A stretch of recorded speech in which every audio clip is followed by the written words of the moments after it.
Okay, so welcome to this episode. We are looking at Photoshop. Okay, a brief overview of Photoshop. Now, we have Photoshop being an app which allows us to do a lot of things. Okay, Photoshop is able to help us achieve from text effects. Okay, so with Photoshop, we're able to achieve text effects. Okay, so we have this. This is a design for this illustration. You just be using this design for now. Okay, so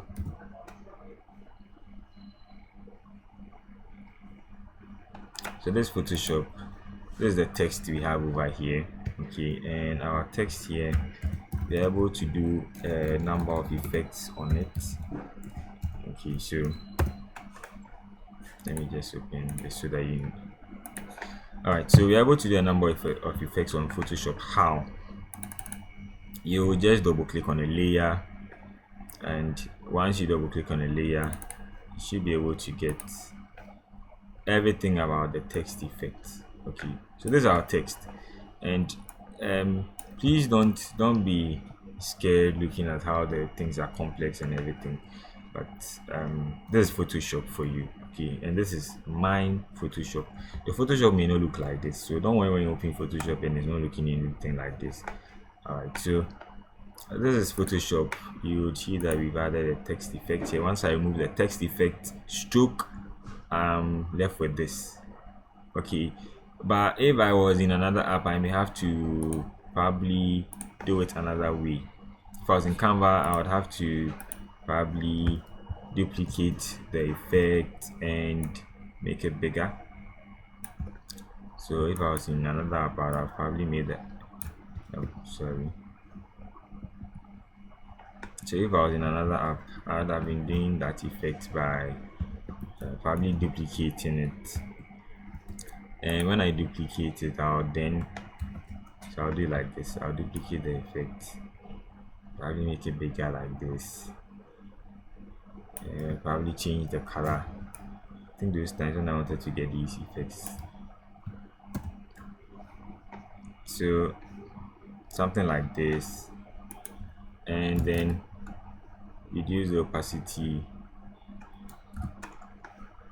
something like this. Okay, but Photoshop just allows you to do that with just a click. All right, so that's about. Let me.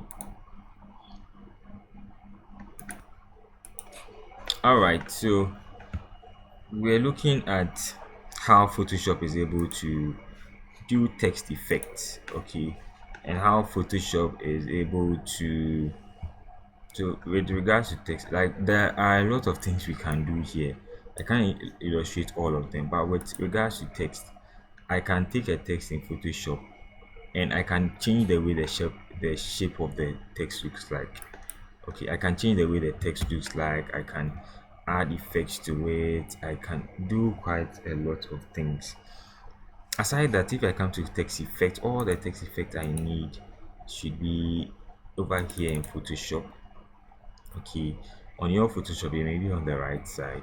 All right, but I can add text effect, I can add shadows to it, like you can do a whole lot. So I can add some shadows inside the design. Okay, so I can do things like this. All right, it's an inner shadow, but it's making it look like 3D or something of that sort. So you can do all of these things in Photoshop. You can add a color overlay to the whole thing. You can add pattern inside the Photoshop. You can add an outer glow so that your work is having this glow sort of thing. Okay, so Photoshop allows you to do all of that. You can even have a shadow, and we can control how the shadow is looking like. Right, you can control the color of the shadow, how thick it is. Do you want it to be distant from it? You can do all of these things in Photoshop. Okay, so that's how the Photoshop app is with regards to text. and text effect. And aside that too, we can look at picture in Photoshop. Photoshop allows you to create things like this, right? So if I want to create this, I can create this. This is a cartoon shape and it's a vector diagram. I've explained what a vector diagram is. It means that basically it's very clear, it's very sharp. You don't lose anything. So how do I create this? I use my pen tool. That's why I've been stressing on the pen tool. So I can use my pen tool to be doing this in Photoshop. So I can do something like this. Okay, and I end up creating shapes with it. So you can do this, then you create shapes in, like, you can just be tracing around this whole thing. Okay, you continue tracing. This is about shapes. Okay, so I'm just creating a shape here. So Photoshop allows you to use these tools like this to create shapes. So you can use these shapes to create your logos. You can use these shapes to even draw objects like this, or even draw artwork using Photoshop. So when I'm done with this, I can say, okay, make it a shape. So I have a shape like this now. Or I can see, yeah. So I can use that to create shapes and all, and it's there's a lot of things you can do in Photoshop, right? So once I create this shape, for instance, I have this unique shape now, and I can color it. I can do everything I want with it. Photoshop allows us to create shapes, right? So that was just the pen tool creating the shape. Aside the pen tool, I should be able to do this. So I created my shape here. Okay, so I have this shape here. So you can use this app to do quite a lot, and you see how I've added that to this now because of the new shape I created. And I can pick this shape and I can fill it in with other things. I can color the shape with either plain color. I can decide to use a gradient for the shape. Like, I can do a lot of things. I keep on saying I can do a lot of things, but yes, you can do a whole lot with Photoshop, and that's about shapes. All right, someone too will pick Photoshop and may want to use we may want to draw art. And how they draw this thing, they would use brush tools. So I can pick a brush tool and be painting over this thing. Okay, I can pick a brush tool and create my own shape right now. Okay, so it's that's what Photoshop allows you to do. You can create all these things. Okay, for instance, I can create a circle here. Okay, so let me use this example.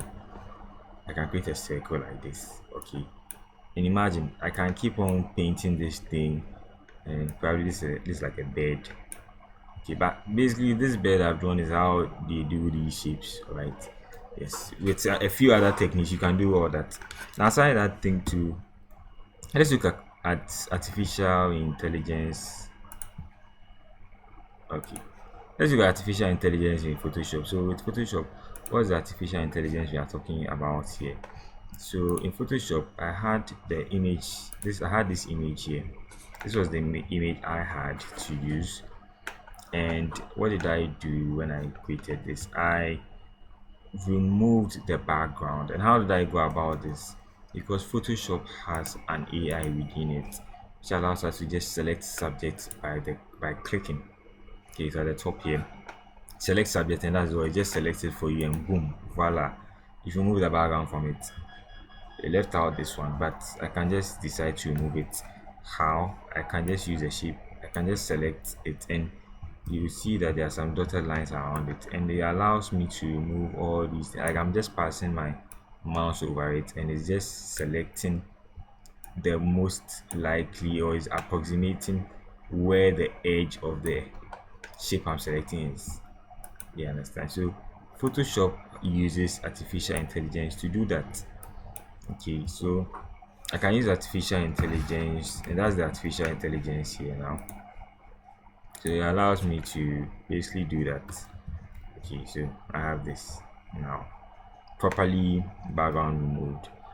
And aside this artificial intelligence, the new Photoshop also allows you to create different things like just create things out of nowhere, or I want to change this guy's braids to um or this guy's hairdo, I can decide to just select it and change it with Photoshop, the new AI in Photoshop as well. So that's what Photoshop allows us to do. Now, next thing that we'll be looking at in Photoshop is um, professional feel, the professional look. I tell myself that every time I use Photoshop, at the end of the day, when it comes out very sharp. Okay, it may not come out sharp as another app. As if it's a vector-based app, the app just used to create vectors. And because of that, your understanding of vectors now, you know that vectors are very sharp. So Photoshop may not do that always, because once you start working with pictures, it's not so sharp. But when you are working with vectors or the pen tool, you know that you get sharp objects and things. So Photoshop can also help us do that. Then aside that, Photoshop can help us with picture effects. You can edit pictures in Photoshop. So say I want to edit this, then you have a picture here and I have to edit it. Photoshop allows me to do that where in its camera raw filter. Okay, so Photoshop also has a dedicated application within itself just for editing pictures. And with the editing pictures, all it is doing is Photoshop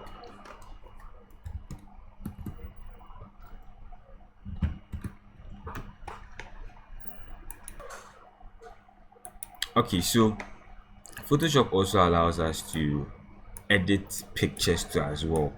So this is the same app our photographers used in editing pictures.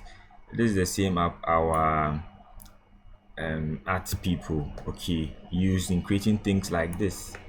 All right, and so because Photoshop allows us to do this, you would be able to edit them. Okay, and how do you edit a picture? These are the tools that we use for editing pictures. Photoshop has everything. The other apps we've spoken about don't have these features. Okay, so I can do a lot of light correction in this and many more. Okay, there's a lot you can do here. Now, Photoshop, with respect to editing pictures, Photoshop also allows you to do what we call photo manipulation. Okay, so it allows us to take one picture. So you can see this picture here, we've merged it with the background and it's looking seamless. You can add multiple pictures to it as well. You can take the picture, flip it, like it allows us to do all these things too.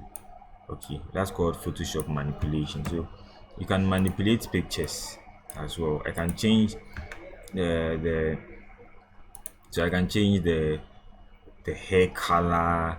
I can change his color. Like I can do all of that because of it. I can change the color of the person. I can make it brighter.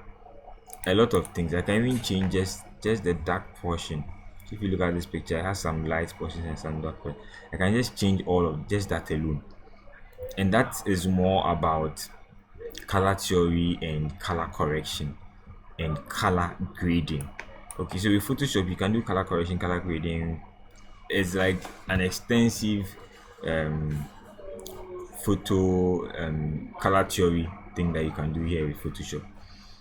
And aside that, Photoshop allows us to arrangement and grades. Photoshop also has the ability to arrange the files well in a hierarchy and all. And how do I do that? Or how do we do that? Or how do graphic designers achieve that? They use grid lines. Okay, so this is a grid line. You would see that all the elements here are in a way going according to the grid. Okay, and that's the first step to master design. If your designs that you do are not following a grid, they are not following a grid line, most of the times it wouldn't look organized. Once you try and make sure that all the things are within the grid line, you see that everything becomes organized in your work. Unless if you are going with a design where it doesn't have to be organized, but for most of the flyers, once it's organized, you realize that it comes out well. And because that, Photoshop will end up giving us a lot of organized files.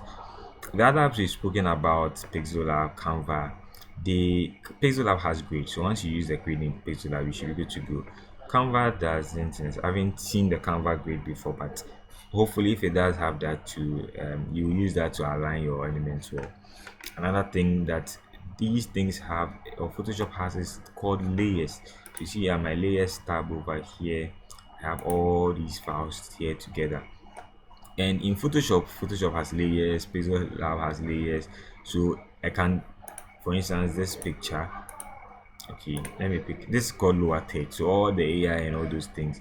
This lower third is below, is at the bottom layer, which means that once I place it on top of this, you can see that it's below all these things.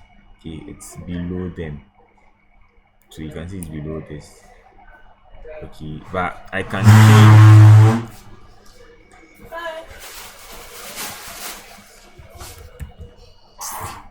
So I can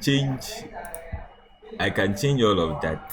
Okay, and I can bring it in front because of the position of my layers. Okay, so I can change the position of the layer, and that should be it. Okay, so all the design tools I've spoken about so far, in the previous sessions of videos, you realize that they also have layers too as well. And we use layers to organize our files. We use layers to position them, to show depth, which one should come in front of the other. Aside this too, Photoshop has this unique feature. It's called masking layers. Okay, so you can mask out some things. You can take out some things from the files. Right, so this is me taking out some portions away, or cutting out some portions from the file, sort of making a hole within the file. Photoshop allows us to do layers, and that's the power of masking and layers. Okay, Canva doesn't have this tool. With Canva, you may have to pay for this too, but for Photoshop 2 is a paid app, so when it comes to the pricing, it's quite expensive. And Pixel Lab is free, Canva Lab is free, Canva sorry is free, but Pixel Lab has this masking feature. Okay, now the last thing we'll look at is compatibility and the collaborative editing. So in terms of compatibility, Photoshop allows us to work with all kinds of files. I can work with PSD, PNG. I can even work with the last two we'll talk about, which is Adobe Illustrator. Okay, so I can work with Adobe Illustrator files in Photoshop. All right, I can also work with it also has cross compatibility, so I can work with, if it's CorelDRAW is similar to Adobe Illustrator. We will look at Adobe Illustrator later, but it also does vector designs too as well. Okay, so yes, I can work with multiple files, and it also allows me to work with a team. Okay, Photoshop also allows me to work with a team. So in a typical design studio, you would have you working on one work in Photoshop, and another person can be working on another side. So someone can be taking the picture, someone can be taking the text, someone can be taking something else, right? So that's collaborative editing, and that's how Adobe currently is. That's what they are prioritizing on to charge for their services or Photoshop or their apps that they have. So you usually be paying for cloud storage where you are able to work on one file at the same time. Alright, so Photoshop allows that too, Canva allows that, but Pixel Lab doesn't do that. So these are some of the things that you look at when you are choosing a project. And because Photoshop is a professional designing tool, almost every design studio uses this app. And so once you get to learn this app, you are sure that you meet some of the requirements to some of the projects and some companies. Okay, so that's about Photoshop. Is Photoshop able to do video? Yes, Photoshop is able to do video. Okay, you can edit, you can have video for Photoshop, right? Basically, if you come to your workspace, Photoshop can do graphic and can do motion, it can do painting, photography, 3D, and just basically every single thing around you, all these things. So this is how they arrange their workspaces. So if I'm going to work on photography, painting, or motion. I can do all these things with Photoshop. I can finish this one and start animating it in Photoshop. But when you are looking at the user interface and how user friendly it is, it's advanced. So Photoshop would, if you know your tools well, you can see that Photoshop is an advanced tool, and so you have to actually take a long time to study every single tool, or you can decide to limit yourself to just the photography aspect of Photoshop, or the painting aspect of Photoshop, or the graphics and web aspect, or the motion aspect, and or you can decide to just focus on the 3D aspect. I know that if you know that each of these things over here, or these aspects of Photoshop that you can do, you also have dedicated apps to do all these things, okay, but those are very advanced. So once you are done with Photoshop, you should be able to understand any other advanced app in Photoshop, or any advanced app out there, for graphic design in general. Okay, so that's about Photoshop. All the tools we use in Photoshop are over here. We have some of the tools over at the top here too. Let's move to our Photopia. This is Photopia, and Photopia also allows us to do that. So these are the Photoshop files I have. Let's take the Suta one, and it's a Photoshop file. You see the psd.psd here. So once I paste it inside, I should be able to edit this file. Okay, and this is the file that hopefully will be giving you. So you should be able to know how this was all done.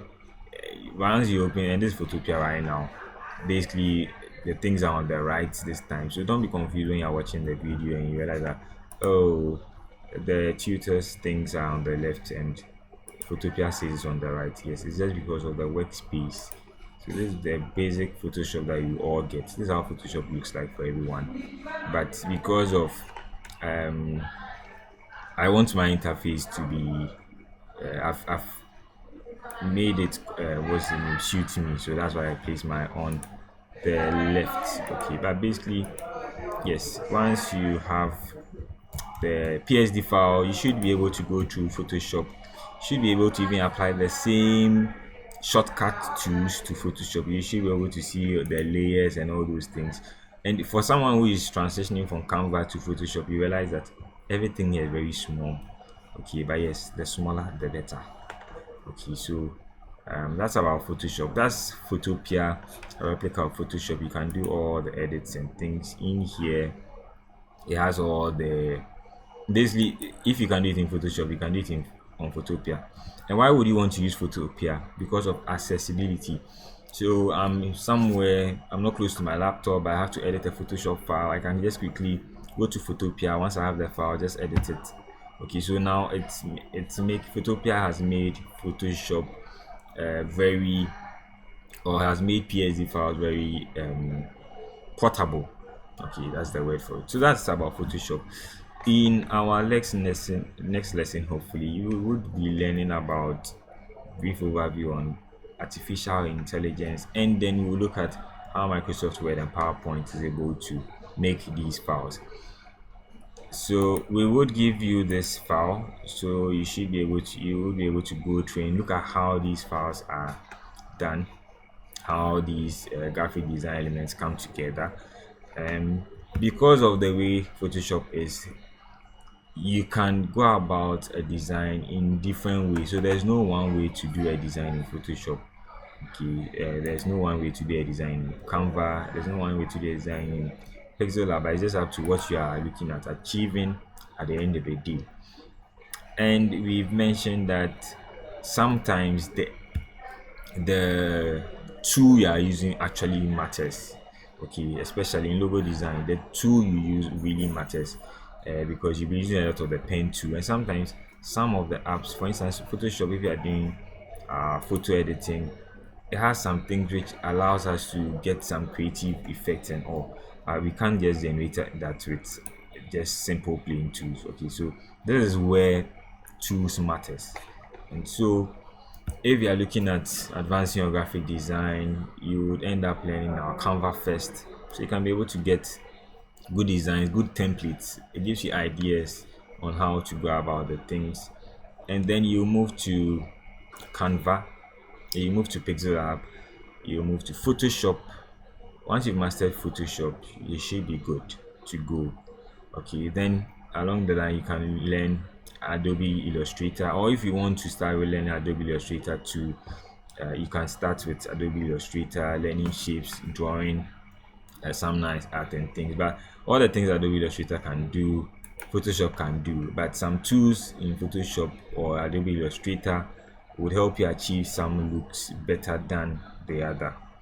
Okay, once you understand Photoshop, if you want to switch into video editing, you would understand it more, because it's sort of picture or your graphic which is stagnant, but then this time it's in motion.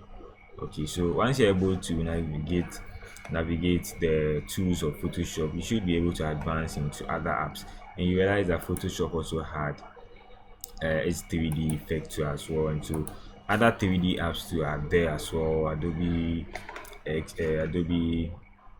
Cinema, there's Cinema 4D, there's Blender, there's Maya. These are 3D apps that allow us to get some 3D effects.